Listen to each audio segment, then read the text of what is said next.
Good morning. I'll be presenting a BMJ journal, Use of Fenofibrate on Cardiovascular Outcomes in Statin Users with Metabolic Syndrome, Propensity Matched Cohort Study.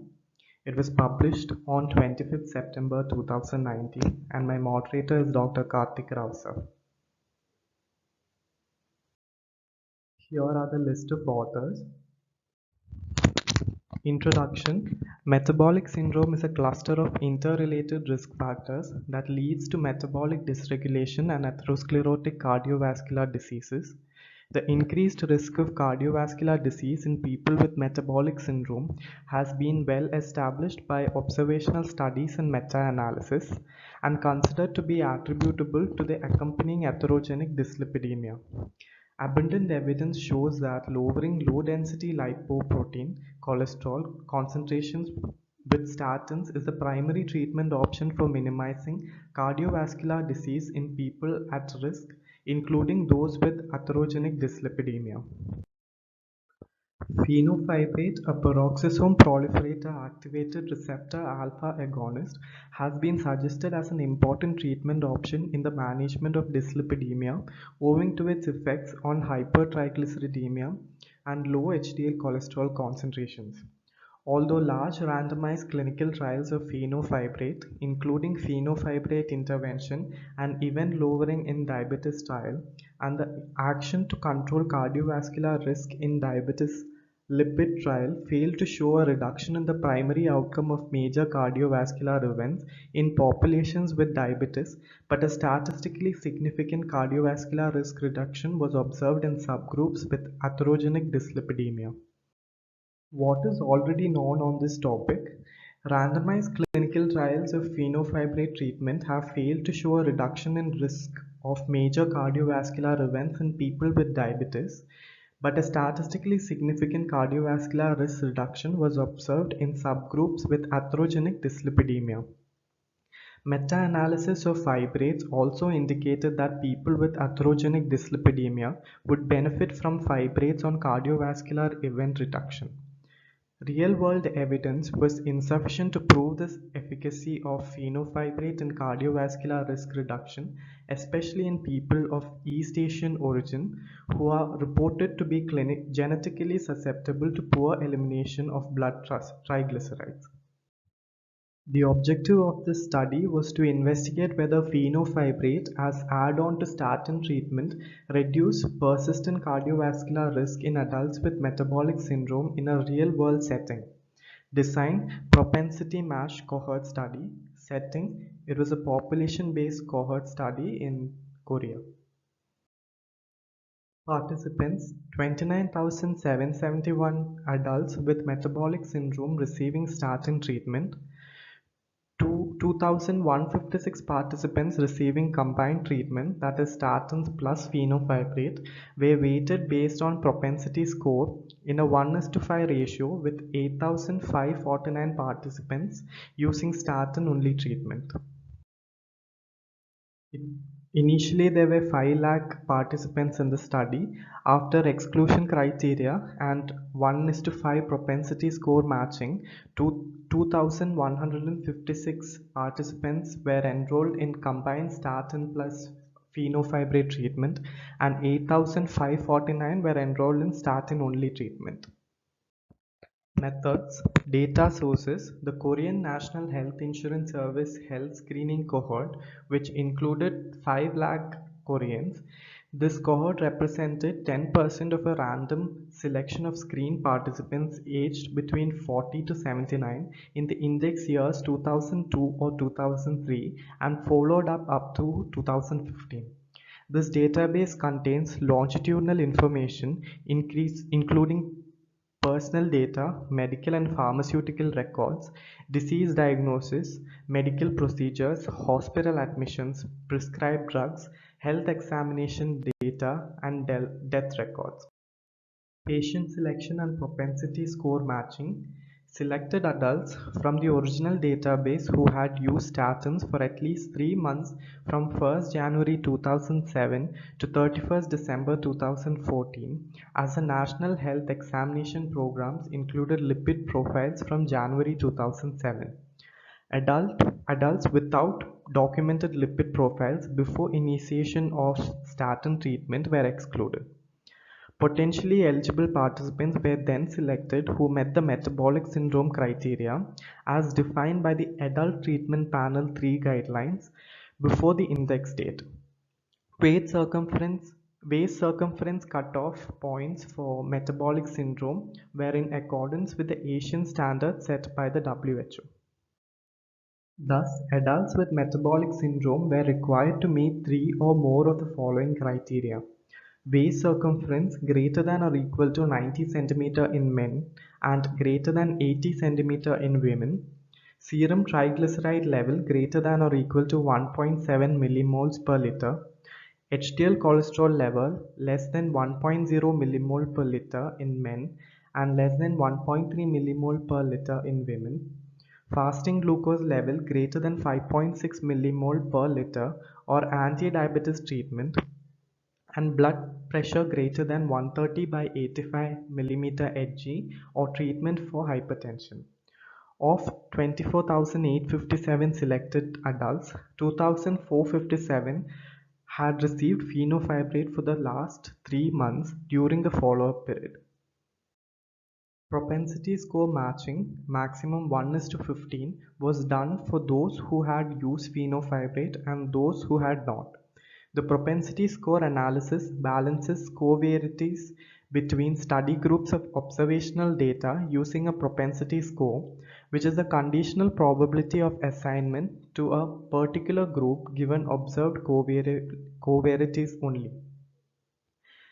The use of a propensity score with time to event data by either weighting or matching techniques is well established.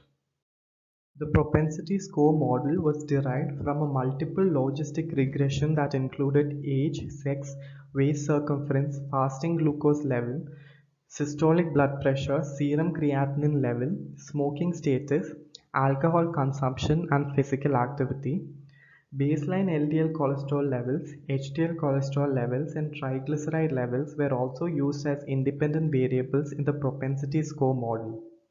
Nearest neighbor matching on the logit of propensity score using calipers of width 0.2 of the standard deviation of the logit of the propensity score. Overall, 2,156 adults were selected from the combined treatment group and 8,549 from the statin-only group. Outcome measures. The cardiovascular outcomes of interest were incident coronary heart disease, ischemic stroke, and death from cardiovascular disease. Composite cardiovascular disease event included any of the prescribed cardiovascular events. Each participant was followed up from the index date to the earliest occurrence of any study outcome, death, or end of the study period. The index date defined as 3 months after the initiation of treatment. Result: the mean age of participant was 62.5 years and mean body mass index was 25.8. Overall, 985 participants had pre-existing cardiovascular disease and 4,046 had type 2 diabetes. The mean duration of statin treatment was 30 months. After propensity-weighted matching, the baseline characteristics of the combined treatment group and statin group were well balanced, and triglyceride category, HDL cholesterol, and triglycerides were matched by pre-specified cutoffs for lower and higher levels of each variable.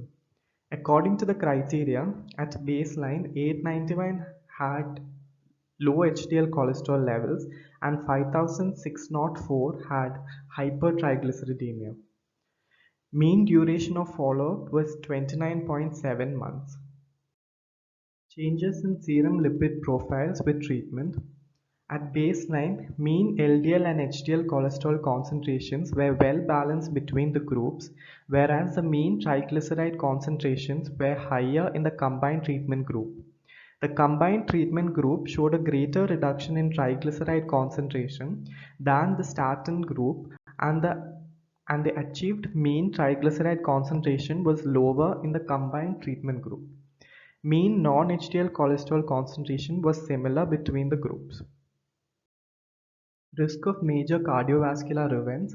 The risk of coronary heart disease, ischemic stroke, and cardiovascular death was non-significantly lower in the combined treatment compared with statin group. During 6 years of follow-up, the risk of composite endpoint was significantly reduced in the combined treatment group compared with statin group. Significance was maintained in the on-treatment analysis. Subgroup analysis for risk of composite cardiovascular events. In most subgroups, combined treatment was associated with a lower risk of composite cardiovascular events compared with statin treatment. The hazard ratios of composite cardiovascular events were lower in those with high triglyceride or low HDL cholesterol levels compared with those with low triglyceride and high HDL cholesterol levels, although the results were non-significant. Discussion. With the adoption of statin treatment to manage dyslipidemia and cardiovascular risk, strategies for residual cardiovascular risk after statin treatment have remained important.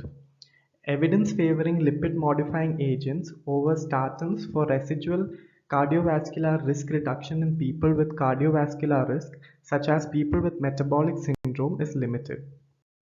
Fenofibrate, a peroxisome proliferator activated receptor alpha agonist, has been proposed as a potent agent in the treatment of dyslipidemia, especially in the context of hypertriglyceridemia and low HDL cholesterol levels.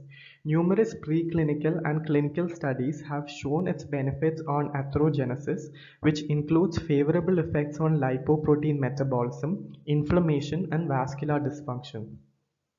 In the ACCORD lipid trial, the rate of major cardiovascular outcome was not reduced by the addition of fenofibrate to simvastatin compared with simvastatin alone. Only several subpopulations such as men and people with high triglyceride and low HDL cholesterol concentrations at baseline seem to benefit from fenofibrate add-on therapy. In contrast, in this study in a real-world setting showed that fenofibrate might play a role in residual cardiovascular risk reduction. It is unclear why the cardiovascular benefits of fenofibrate plus statin that was observed in this cohort study was not shown in earlier randomized control trials, although a fundamental difference and an inferiority in evidence level exists between this cohort study and the randomized clinical trial. Here, study was done on a group of people with metabolic syndrome and a wide range of cardiovascular risk. Thus, the rate of primary outcome was lower in this study than in the ACCORD lipid trial. A few safety concerns have been raised about using fenofibrate combined with statins. These include an increase in serum creatinine levels as well as an increase in the risk of myopathy or myalgia. In this study, mean serum creatinine level was increased within 6 months after combined treatment and gradually decreased. The mean change in serum creatinine level from baseline in the combined treatment group was only 2.4%. Strengths and weakness of the study. Immortal and time lag biases have been problematic in pharmacoepidemiological studies.